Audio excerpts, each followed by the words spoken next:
I know you belong. Assalamualaikum warahmatullahi wabarakatuh. Waalaikumsalam warahmatullahi wabarakatuh. Perahu layar, perahunya tenggelam, penumpangnya terselamatkan. Semoga yang menjawab salam diberikan rahmat oleh Tuhan. Saya ulangkan lagi ya Pak Bu. Assalamualaikum warahmatullahi wabarakatuh. Waalaikumsalam warahmatullahi wabarakatuh. Kepada yang terhormat Bapak Kepala Desa Kenteng Sari, yang terhormat Ketua Koordinator BPP Kecamatan Candiroto, tak lupa yang saya hormati Ketua Kelompok Tani Argo Mulyo 1 Desa Kenteng Sari, beserta kawan-kawan yang telah mempersiapkan tempat dan acara ini. Tak lupa juga kepada Bapak Ibu petani yang saya hormati dan sangat saya bangga serta selalu saya doakan. Marilah kita panjatkan puji syukur atas kehadiran Tuhan Yang Maha Esa karena telah memberikan rahmat dan hidayatnya sehingga kita semua dapat berkumpul pada acara siang hari ini dalam keadaan sehat walafiat. Ya Pak Bu. Semoga Bapak Ibu sedaya dalam kondisi sehat nggih. Amin. Sebelumnya saya izin memperkenalkan diri dulu. Nama saya Eliana Wati Rahmania, mahasiswa Politeknik Pembangunan Pertanian Yogyakarta Magelang Kampus Yogyakarta. Pada kesempatan kali ini ya Pak Bu, saya diberi kesempatan untuk memberikan penyuluhan. Di sini kita saling diskusi ya Pak Bu, mengenai kegiatan-kegiatan pertanian. Bagaimana permasalahan Bapak Ibu sedaya nggih. Sebelum kita masuk materi ya Pak Bu, saya ingin bertanya niki. Pripun kabaripun Bapak Ibu sedaya niki? Alhamdulillah luar biasa. Luar biasa nggih. Sakmenika sok panen napa Pak Bu? Cabe. Cabe. Sae nggih cabene. Nggih, alhamdulillah enten sing busuk-busuk nika, busuk batang, busuk cabene. Pertumbuhannya nggih Pak Bu. Nggih. Ya. Pada kesempatan kali ini karena permasalahan Bapak Ibu sedaya pada tanaman cabai sekaligus kondisi pertumbuhan tanaman yang tidak baik nggih. Nah, di sini saya ingin mengajak Bapak Ibu sedaya untuk berdiskusi tentang antisipasi kita dalam menanam tanaman cabai agar tidak mengalami busuk dengan cara mengetahui kondisi pH tanah tersebut ya Pak Bu. Karena tanah itu mengandung 3 unsur hara yang harus terpenuhi, yaitu ada nitrogen, potasium, dan juga fosfor. Nah, di mana ketiga unsur ini harus terpenuhi dalam untuk menunjang pertumbuhan suatu tanaman. Untuk antisipasinya, Bapak Ibu sebelum menanam tanaman cabai menika, antisipasinya yaitu dengan mengetahui pH tanah. Apakah tanah tersebut dalam kondisi asam maupun basa, sehingga nantinya kita dapat memutuskan apakah jika asam akan diberikan dolomit seberapa banyak untuk menetralkan tanah tersebut, sehingga nantinya pertumbuhan tanaman cabai Bapak Ibu sangat maksimal, Pak Bu. Saya di sini ingin memberikan penyuluhan terkait pengukuran pH tanah menggunakan alat sederhana, yaitu menggunakan kunyit.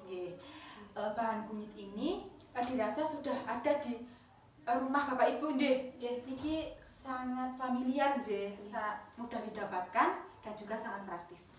Sebelumnya monggo ini ada pamflet untuk sebagai bahan Bapak Ibu membaca.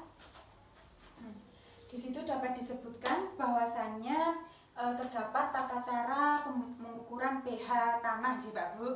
Nah, di sini juga selain itu kita akan praktek bersama mengenai cara pengukuran pH tanah, sehingga nantinya Bapak Ibu sakit langsung praktek terjun teng sawah maupun lahan Bapak Ibu sedaya. Baik Bapak Ibu, langsung saja kita praktek cara pengukuran tanah menggunakan kunyit. Di sini saya sudah menyiapkan alat dan bahan yang digunakan, yaitu ada kunyit sebagai nanti pengukurannya apakah asam maupun basa, ada juga wadah dan juga media tanah. Pertama-tama kita siapkan kunyit terlebih dahulu. Kunyit tersebut dikupas nih Pak Bu, dikupas sampai bersih, lalu dipotong menjadi 2.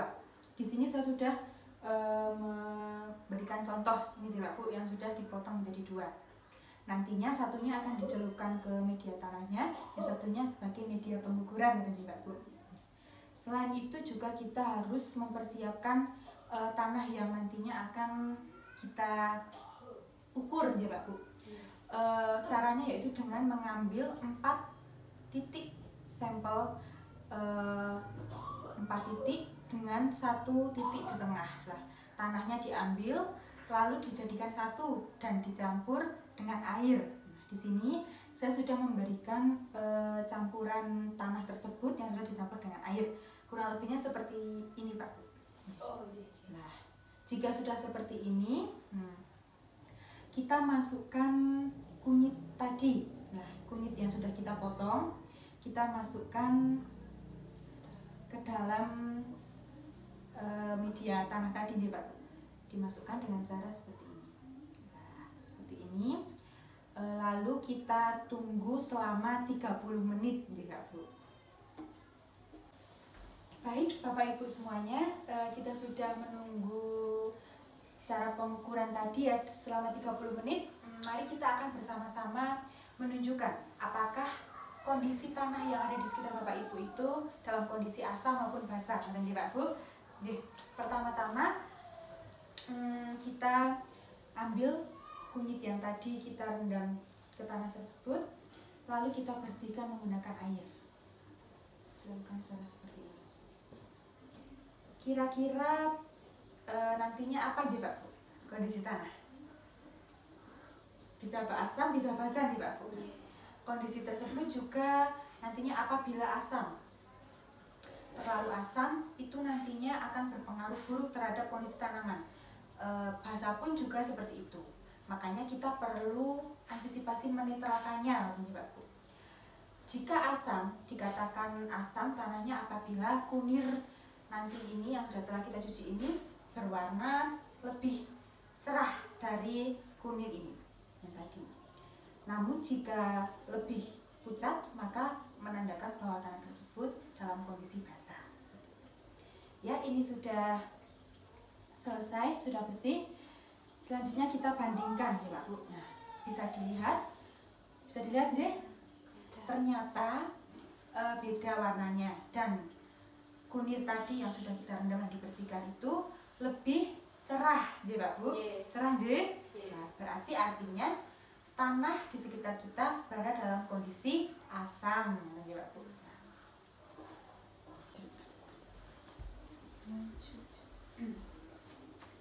Baik Bapak Ibu semuanya, setelah kita mengetahui bahwasannya kondisi tanah di sekitar Bapak Ibu ini adalah dalam kondisi apa?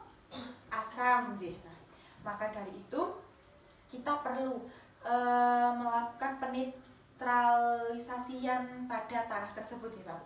Karena pada dasarnya tanah dalam kondisi netral itu akan memberikan unsur hara yang maksimal sehingga nantinya tanaman cabai milik Bapak dan Ibu sedaya sangat tumbuh dengan maksimal dan memberikan kualitas yang maksimal juga.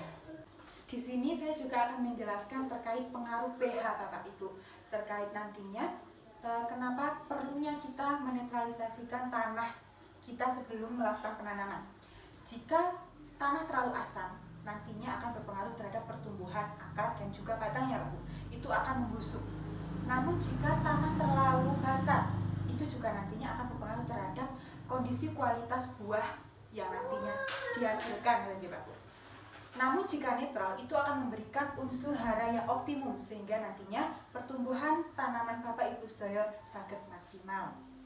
Maka dari itu Pak Bu, setelah kita mengetahui kondisi tanah yang ada di sekitar kita, kita perlu melakukan penetralisasian, yaitu dengan cara memberikan unsur kimia yaitu berupa dolomit.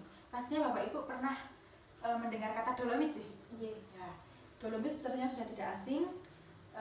Itu bisa digunakan untuk menetralisasikan kondisi tanah pH yang ada di sekitar Bapak Ibu sebelum melakukan penanaman cabai tersebut. Demikian materi yang dapat saya sampaikan di Bapak Ibu. Semoga apa yang kita diskusikan hari ini mendapat keberkahan dan juga kebermanfaatan untuk kita semuanya.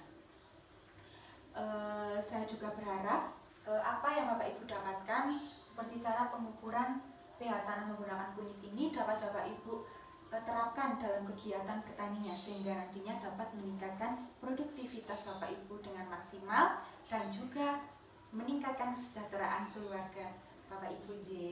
Sebelumnya saya mengucapkan mohon maaf yang sebesar-besarnya apabila dalam kegiatan ini saya melakukan tutur kata maupun perbuatan yang kurang berkenan di hati Bapak Ibu sedaya J. Saya mohon maaf yang sebesar-besarnya. Nasi kupat tutu santan sedaya lepat kula nyuwun pangapunten. Wassalamualaikum warahmatullahi wabarakatuh. Waalaikumsalam warahmatullahi wabarakatuh.